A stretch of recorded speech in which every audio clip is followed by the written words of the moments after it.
Friends time 7 అవుతుంది. ఎంత మంచి ఉంది చూడండి, అస్సలు రోడ్ కనిపించడమే లేదు. సన్లైట్ కూడా ఎట్లుందో.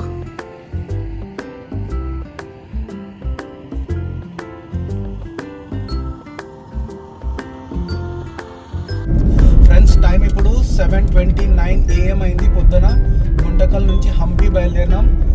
గుంటకల్ నుంచి హంపి జస్ట్ 115 కిలోమీటర్స్ అండి. 3 hours జర్నీ టైం. తేజు అక్కు హంపి ఎప్పుడు చూడలేదండి, సో వాళ్ళు అడుగుతున్నారనేసి తీసుకెళ్తున్నా. They are visiting for the first time. Jindal factory దగ్గరికి అయితే వచ్చేసామండి.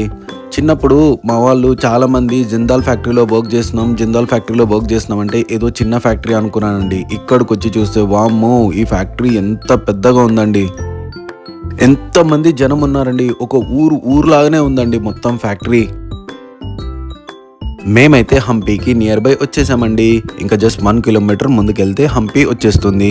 నేనైతే హంపీకి ఎప్పుడో చిన్న ఉన్నప్పుడు వెళ్ళానండి. 3rd class or 4th class లో ఉన్నప్పుడు స్కూల్ వాళ్ళు ఫీల్డ్ ట్రిప్కి తీసుకొచ్చారు.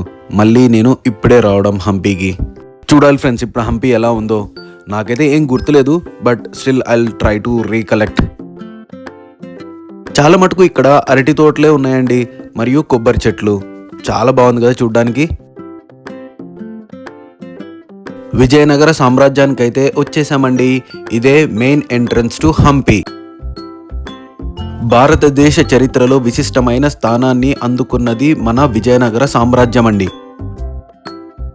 విజయనగర సామ్రాజ్య విశిష్టతను తెలిపే శిల్పకళల చోటండి మన హంపి.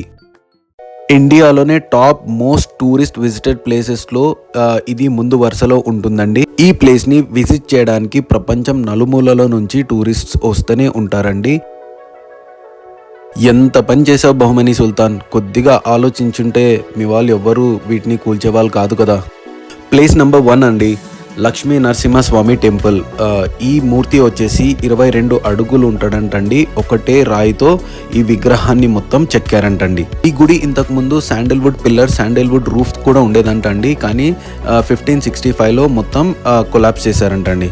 అండ్ మీరు నోటీస్ చేసే ఈ విగ్రహానికి కాలు చేతులు కూడా ఉండవండి, మొత్తం వెరుక్కొట్టేశారు. ఇక్కడ వాళ్ళు ఈ స్వామిని 3 రకాలుగా పిలుస్తారంటండి. యోగి నరసింహస్వామి, నరసింహస్వామి, ఉగ్ర నరసింహస్వామిగా పిలుస్తారంటండి ఇక్కడ. I just want to say thank you to the Karnataka government, because ఇన్ని ఇయర్స్ తర్వాత కూడా వీటన్నిటిని ఇంత జాగ్రత్తగా చూసుకుంటున్నారు. ఐ నోటీస్ వన్ థింగ్ అండి, మనకన్నా ఫారినర్సే ఎక్కువ మంది ఉన్నారు ఈ ప్లేస్ని విజిట్ చేయడానికి. ప్లేస్ నెంబర్ 2 అండి, శ్రీ బడివేలింగా గుడి. ఈ గుళ్ళో పెద్ద శివలింగం ఉంటుందండి, 12 feet హైట్లో ఉంటుంది. ఈ స్వామిని కూడా 3 పేర్లతో పిలుస్తారంటండి ఇక్కడ. జలకంఠేశ్వర, శివలింగ, బడివేలింగ అనేసి.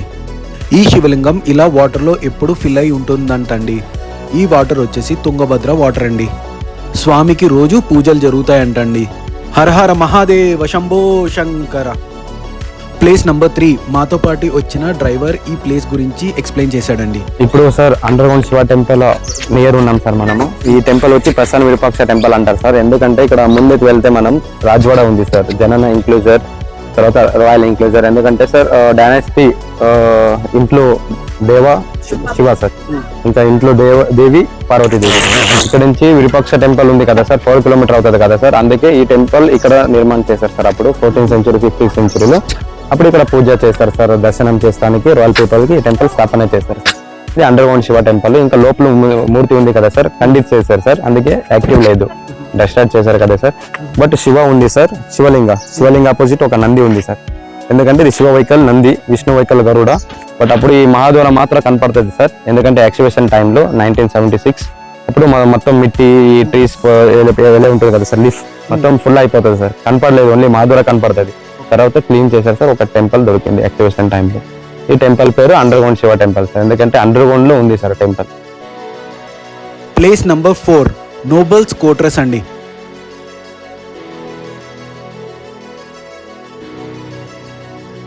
ఇప్పుడు ముందుకు మీకు కనపడుతుంది కదా సార్, ఇది ఒక nobles quarters, big guest house sir. Nobles quarters అంటే ఒక big guest house. Foundation stone only sir, ఇంకా మధ్యలో శాండల్వుడ్ పిల్లర్, శాండల్వుడ్ రూఫ్ ఉంటుంది సార్. ఫైర్ చేశారు 1565లో. అప్పుడు దసరా ఫెస్టివల్ జరుగుతుంది కదా సార్ ఇక్కడ. నవరాత్రులు ఎవరైనా విఐపీస్ వస్తే డైనెస్ట్ ఎవరైనా రిలేషన్ వస్తే ఇక్కడ ఉండడానికి సార్ ఇది గెస్ట్ హౌస్ స్టేస్ చేస్తానికి. బట్ ఇప్పుడు మొత్తం డిస్ట్రాక్ట్ చేశారు కదా సార్. ఆఫ్టర్ రెనోవేషన్ చేశారు సార్, డిపార్ట్మెంట్ వాల్ ఇక్కడ రెనోవేషన్ చేశారు సార్ ఇది మొత్తం. ఫ్రెండ్స్, కనిపించే ఈ కొండని మాతంగి హిల్స్ అంటారంటండి, sunrise sunset view point. Friends, మీకు ఎదురుగా కనిపించేదే విరూపాక్ష టెంపుల్ గోపురం అండి. ఫ్రెండ్స్, ఆ కనిపించే కొండ పైన చిన్న మండపం ఉంది కదా, దాన్నే తెనాలి రామ మండపం అంటారంటండి. ఫ్రెండ్స్, అప్పట్లో శిల్పకళాకారులు మాన్యువల్గా ఇలా కొండలపైన మార్కింగ్ వేసుకొని అందులోకి శాండల్వుడ్ చెక్కని ఇన్సర్ట్ చేసేవాళ్ళంటండి. ఇన్సర్ట్ చేసిన తర్వాత సాల్ట్ వాటర్ని అందులోకి పోసేవాళ్ళంటండి. సాల్ట్ వాటర్ పోసిన తర్వాత ఆ చెక్క ఉబ్బి ఆటోమేటిక్గా వాళ్ళు కట్ చేసిన షేప్లో ఆ కొండ విరిగేదంటండి. న్యాచురల్ ప్రాసెసింగ్, బికాస్ ఆ టైంలో మిషన్స్ లేవు కదండి.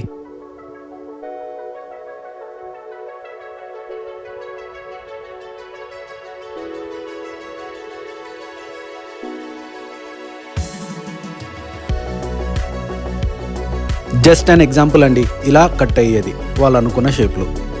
ఎలా అనిపించిందండి ఈ నోబెల్స్ కోటర్స్ మీకు? పదండి friends, let's go to the place number 5. స్మిత ఆఫ్ కింగ్ ప్యాలెస్. ఇప్పుడు ముందు చూస్తున్నారు కదా సార్, జస్ట్ బేస్ స్మిత అది ప్యాలెస్ సార్, పెద్ద ప్యాలెస్. ఇప్పుడు ఓన్లీ బేస్ పచ్చమైంది సార్. ఇంకా పైన శాండల్వుడ్ పిల్లర్, శాండల్వుడ్ రూఫ్ ఉంటుంది కదా సార్, మొత్తం ఫైర్ చేస్తారు 1565లో. ఇంకా ఇది మింట్ ఏరియా కూడా సార్, అప్పుడు కాయిన్ కూడా ఇక్కడ రెడీ చేస్తారు సార్. ఓకే సార్, ఇంకా అక్కడ ముందుకు ఒక టెంపుల్ కనపడుతుంది కదా సార్, హజరామచంద్ర టెంపుల్. అది వచ్చి వాల్మీకి రామాయణ సార్, 1000 ఆర్కిటెక్చర్స్. ఇక్కడ వాళ్ళు చెప్పడం ప్రకారంగా అయితే హంపీని అయితే అట్లీస్ట్ 2 days అయితే టైం పడుతుందండి మొత్తం చూడడానికి. ఇంకా పీస్ఫుల్గా మొత్తం అన్ని ప్లేసెస్ కవర్ చేయాలంటే ఇక్కడ వాళ్ళు చెప్పిన ప్రకారంగా 15 days పడుతుందంటండి మొత్తం హంపీని ఎక్స్ప్లోర్ చేయాలంటే. బట్ మనకున్న బిజీ లైఫ్కి అంత టైం అంటే చాలా కష్టం కదండి. సో 1 dayలో మ్యాక్సిమం మేము ఎంత కవర్ చేయగలిగామో అంత కవర్ చేసి మీకు చూపిస్తున్నామండి. బట్ వర్స్ట్ పార్ట్ ఏంటంటే it's a full Sunny day అండి. ఇవాళ ఎండలు చాలా చాలా ఎక్కువగా ఉన్నాయి. పిల్లలు బాగా ఇబ్బంది పడ్డారు. అబ్బబ్బబ్బబ్బబ్బా, ఏమన్నా ఉందా ఫ్రెండ్స్? గోడ మీద ఒక్కొక్క శిల్పాన్ని ఇంత పర్ఫెక్ట్ షేప్లో చేయాలంటే వీళ్ళు ఎంత టైం తీసుకున్నారో ఏమో. హండ్రెడ్స్ ఆఫ్ శిల్పాలు ఉన్నాయండి ఇట్లా గోడ మీద. ప్లేస్ నెంబర్ 6, హజార్ నామా టెంపుల్ అండి. ఈ గుళ్ళో ఉన్నన్ని శిల్పాలు హంపి మొత్తంలో ఏ గుళ్ళో కూడా ఉండవంటండి. హజార్ అంటే 1000 వెరైటీ ఆఫ్ శిల్పాలు ఉంటాయంటండి ఈ గుళ్ళో. అండ్ ఎక్కువ శాతం ఈ శిల్పాలు రామాయణం గురించే చెప్తారంటండి. రామాయణం స్టార్టింగ్ నుంచి ఎండింగ్ వరకు స్టెప్ బై స్టెప్ శిల్పాల రూపంలో ఈ గుడి మొత్తం చెక్కారంటండి.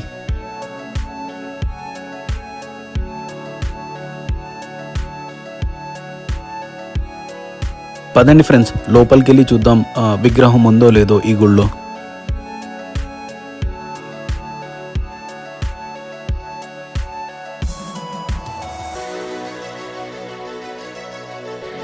ఇక్కడ కూడా సేమ్ అండి, విగ్రహాన్ని తీసేసినట్టున్నారు, అందుకే తలుపేసి ఉంది. ఇప్పటి వరకు చూసిన ఏ గుళ్ళో కూడా ఇలా బ్లాక్ స్టోన్తో అయితే పిల్లర్స్ లేవండి. ఈ ఒక్క టెంపుల్లోనే ఇలా చూస్తున్నాను. However if you guys notice, ప్రతి విగ్రహం కూడా పగలగొట్టేశారు. ఫేసెస్ ఏం కనిపించట్లేదు పిల్లర్స్ మీద.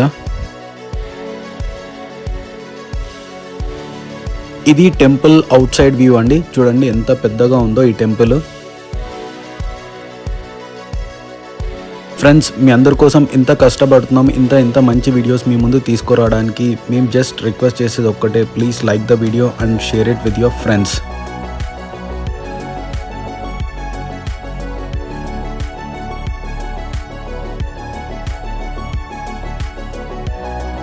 టెంపుల్ గర్భగుడి గోడల మీద రామాయణం ముఖ్య ఘట్టాలైతే ఉంటాయండి. రాముల వారి కళ్యాణం, రాముల వారు అడవికి వెళ్ళడం, రాముల వారు బంగారు లేడిని వేటాడడం, ఇలా ముఖ్యమైన ఘట్టాలన్నీ గర్భగుడి గోడల మీద ఉంటాయండి. హంపీలో మాత్రం ఇది మస్ట్ విజిట్ ప్లేస్ అండి. ఎప్పుడైనా మీరు హంపీకి వెళ్తే ఖచ్చితంగా ఈ టెంపుల్కి వెళ్ళండి. బికాజ్ రామాయణం మొత్తం మీ కళ్ళ ముందు కనిపిస్తుందండి శిల్పాల రూపంలో.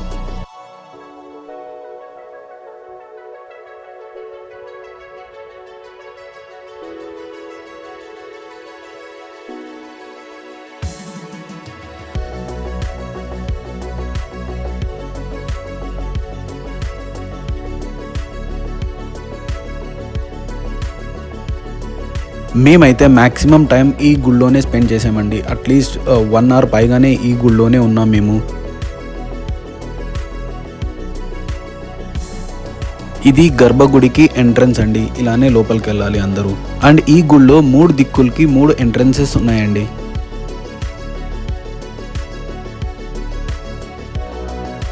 నాకు ఇప్పటికీ ఆశ్చర్యంగా ఉందండి. అప్పట్లో వీళ్ళు ఏం టూల్స్ యూజ్ చేసింటారండి ఇంత పర్ఫెక్ట్ షేప్లో బిల్డ్ చేయడానికి స్టోన్ని. వాళ్ళు ఎంత కష్టపడినా ఏం ప్రయోజనం అండి. At the end everything has been collapsed. మన త్రివిక్రమ్ గారు చెప్పినట్టు కాజ్ ఆఫ్ వార్ వచ్చి ప్లేస్. ఇక్కడ చూసారా ఫ్రెండ్స్, ఈ గోడ మీద రామాయణం ఎండ్ స్టోరీ. రావణాసుని చంపేశాడండి రాముడు.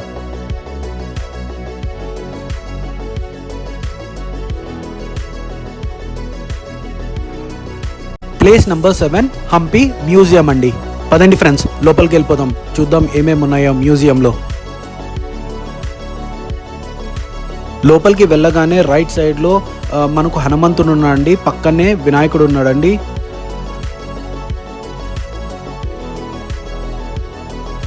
అట్లనే ఆ కాలంలో యూజ్ చేసే బౌల్స్, మగ్స్ అవి కూడా ఉన్నాయండి.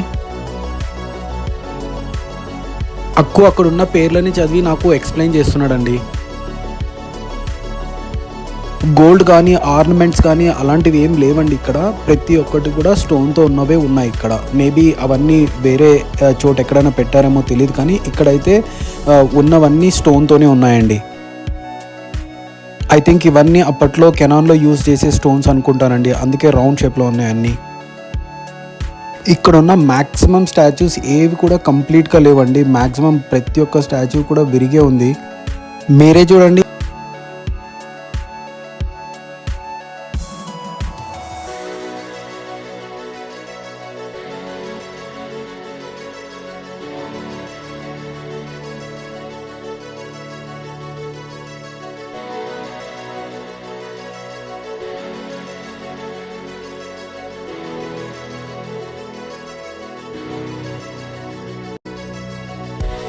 ఈ స్టాచ్యూ చూడండి ఫ్రెండ్స్, ఎంత డీటెయిలింగ్గా ఉందో. మీకు ఎలా అనిపించిందో కామెంట్ ఫ్రెండ్స్.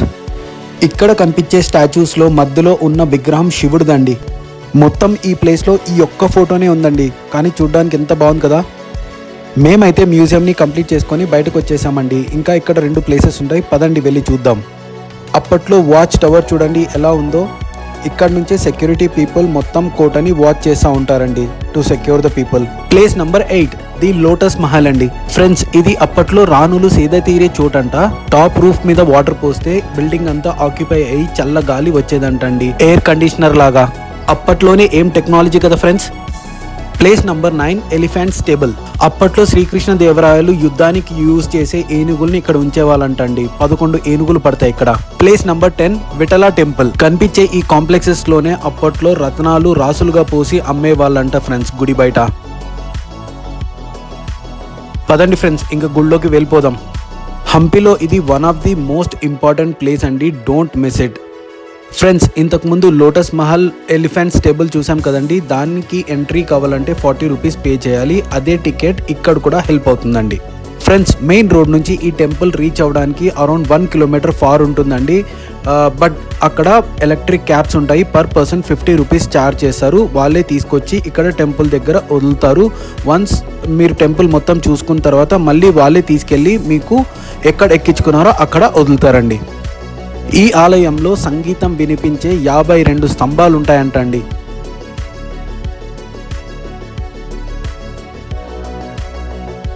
ఆలయ గోపురం అయితే ఆల్మోస్ట్ ఆల్ మొత్తం విరిగిపోయిందండి.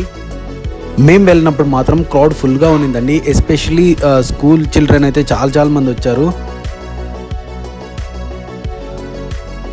పిల్లర్స్ మీద కొడితే మ్యూజిక్ వస్తుందని చెప్పాను కదండి, బట్ ఇప్పుడు సెక్యూరిటీ గార్డ్స్ అలౌ చేయట్లేదండి అలా నాక్ చేయడానికి. బికాస్ చాలామంది అలా కొట్టడంతో క్రాక్స్ వస్తున్నాయని పిల్లర్స్కి ఫ్రమ్ లాస్ట్ 10 years ఆపేశారంటండి.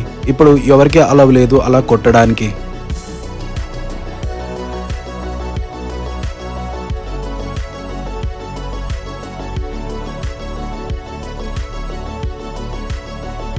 ఈ గుడిలో ఒక అద్భుతం ఉందండి. మన 50 రూపీస్ మీద కనిపించే ఏదైతే రథం ఉందో అది ఈ విఠల టెంపుల్లోనే ఉంటుంది. మీరే చూడండి.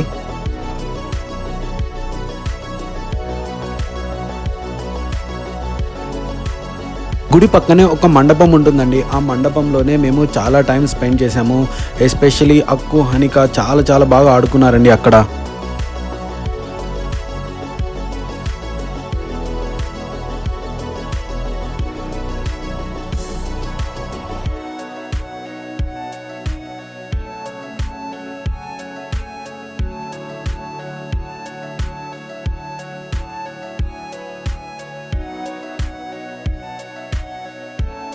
అన్నట్టు చెప్పడం మర్చిపోయానండి, ఈ గుళ్ళో కూడా విగ్రహం లేదండి స్వామివారిది.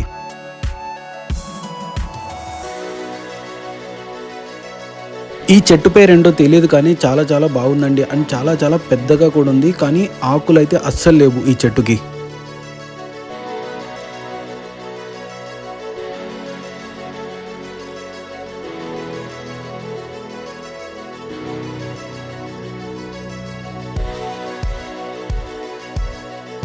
విఠల టెంపుల్ని కంప్లీట్ చేసుకొని బయటికి వచ్చి పక్కనే ఒక గుడి ఉంటుందండి. ఆ గుడిలో దర్శించుకొని ఇంకో ప్లేస్ దగ్గరికి అయితే ఇప్పుడు వెళ్ళిపోతున్నామండి.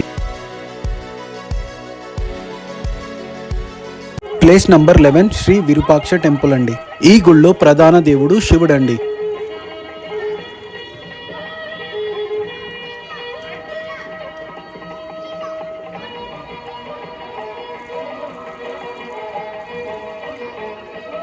ఈ గుడి కూడా ఎంట్రన్స్ టికెట్ ఏం అవసరం లేదండి. ఎక్కడైతే మనము లోటస్ మహల్ దగ్గర టికెట్ తీసుకున్నామో అదే టికెట్ ఇక్కడ కూడా సరిపోతుందండి.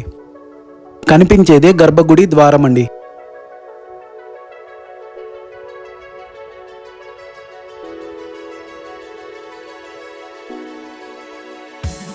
దర్శనం అయితే అయిపోయిందండి. ఇప్పుడైతే గుడి బయటకు వచ్చేసాము. ఇదే గుడి కోనేరండి.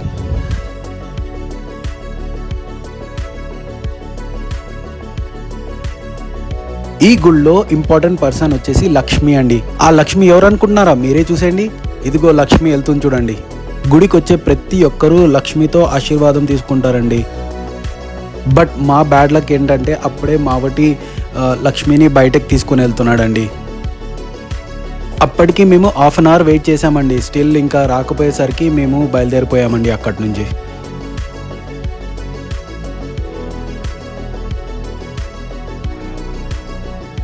ఈ గుడికి దగ్గరలోనే అంజనాద్రి పర్వతం ఉంటుందండి. అక్కడే ఆంజనేయ స్వామి పుట్టినాడంటండి. ఆ కొండ ఎక్కాలంటే 570 నుంచి 600 స్టెప్స్ దాకా ఉంటాయంటండి. మాకు టైం సరిపోక మేము వెళ్ళలేదండి ఆ చోటుకి.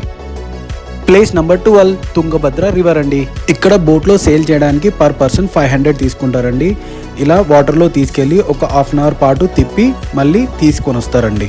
ఐ హోప్ మా వీడియో మీకు నచ్చిందని అనుకుంటున్నానండి. Please like the video and share it with your friends and tell them to subscribe the channel అండి. See you in the next video. Bye. Subscribe the channel.